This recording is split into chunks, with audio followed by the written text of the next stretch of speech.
మేమైతే మటుగా చింతపల్లి నుంచి వస్తున్నాం, చాలా ఘాటీలు తిరిగా ఉన్నాం, మాకు అన్ని అలవాట్లు అయిపోయినాయి. ప్రతి మలుపులో మట్టుగా ఆంధ్రేసుకుని చాలా బహు జాగ్రత్తగా వస్తాం. ఎందుకంటే అందరము పిల్ల జలతో ఉన్నాం, అందులో యూత్ కుర్రలు కూడా ఉన్నారు. కుక్కల మందు తాగేసిన మందు తాగకుండా ఉండమని కోరుకుంటున్నాము. తర్వాత వెళ్ళేటప్పుడు వచ్చేటప్పుడు చాలా బహు జాగ్రత్తగా వెళ్లాలని ఆ భగవంతుని కోరుకొని ఆశీర్వాదాలు తీసుకుంటున్నాను. చాలా జాగ్రత్తగా డ్రైవ్ చేయండి, మలుపుల దగ్గర హార్న్ కొట్టుకుంటూ వెళ్ళండి. అలాగే సెల్ ఫోన్ తో డ్రైవ్ చేయకూడదు.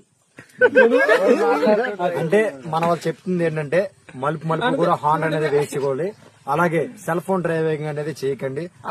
అలాగే గాడి టర్నింగ్ లో కూడా కొద్దిగా ఆనర్ వేసుకుని వెళ్ళాలి. చేయకూడదు. Okay, very good. Safe drive. బాగా చేయకూడదు, బాగా సేఫ్ డ్రైవ్. సేఫ్ డ్రైవ్ చూసుకోండి. మా బళ్ళు ఫ్రంట్ ఫోటో తీయ.